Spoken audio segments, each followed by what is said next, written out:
What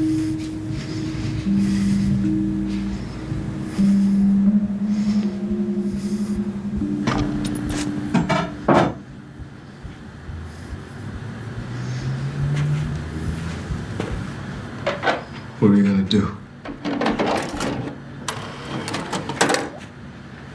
I told you. We're gonna hang out and watch a movie. Okay, boys and girls, because there are only two genders.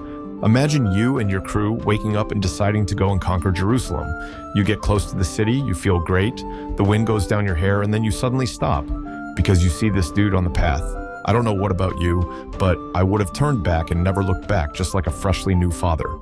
So who is this guy? Baldwin IV, the king of Jerusalem, was one of the most alpha males in our history. He was born in 1164. His parents were Amalric and Agnes of Courtenay. Baldwin's godfather was his paternal uncle, King Baldwin III, who joked that his christening present was the kingdom of Jerusalem. Damn, this kid was truly destined for greatness, unlike you, who probably sitting on your couch in a one-bedroom apartment eating Doritos. But if you truly want to get the secrets of the world and unlock your full potential, hit that like, subscribe, and press that bell to never miss great history.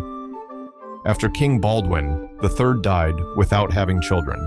His brother Amalric was his heir, but the High Court forced Amalric to agree to an annulment of his marriage on the grounds of consanguinity in order to be accepted as king. So remember, kids, when it's glory and power between love, you always should choose glory and power. And if you choose love, this guy will come to your home in the middle of the night.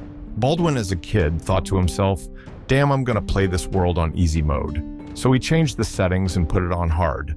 Baldwin was diagnosed with the L word. Yeah, leprosy. No. At the age of 9. This diagnosis was confirmed during his education when his tutor, William of Tyre, noticed that Baldwin did not feel pain during an incident.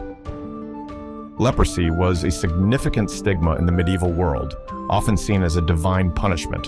So, just like your side girl, you hide it.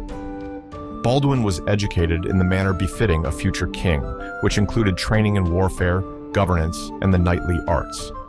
His educators, including William of Tyre, played a significant role in preparing him for leadership. At the age of 13, Baldwin's father died, and so he became king. I don't know what about you, but when your king has win in his name, I'm happy and relaxed. As soon as he took over the government, Baldwin began planning a full-scale attack on Egypt with his advisors. My boy hoped to find him a Cleopatra in there. The king took advantage of Saladin's campaign in Aleppo to lead a raid around Damascus. This was his first experience of warfare. Despite having the use of only one hand, he refused to delegate his military duties and took part in fighting. He and his advisors then decided to intervene in Saladin's war against the Order of Assassins. On 1st of August, Baldwin and Raymond led the armies of Jerusalem and Tripoli, respectively, in a raid of the Bekaa Valley, modern-day Lebanon, where they defeated the garrison of Damascus, forcing Saladin to abandon his campaign. Baldwin's strategic acumen extended beyond the battlefield. He was a master of fortification and diplomacy, constantly weaving a web of defenses and alliances that kept his kingdom secure. His leadership style was a blend of direct military engagement and subtle political maneuvers, balancing acts that kept his enemies at bay and his realm at peace during much of his reign. Even as leprosy took its toll, Baldwin's resolve never wavered. He continued to ride into battle, lead councils, and make critical decisions for the welfare of his kingdom. In his final years, aware that his time was limited, Baldwin took steps to secure the future of Jerusalem. He designated his young nephew Baldwin V as his heir, setting up a regency that he hoped would preserve the stability of his kingdom. Baldwin IV died in 1185 at the mere age of 24. His life was a bright but brief flame that burned fiercely against the dark challenges of his time. The legacy he left was one of courage in the face of overwhelming adversity, brilliance in strategy, and an undying love for his kingdom. His reign, though marred by illness and constant threats, was a golden era that delayed the inevitable challenges to come.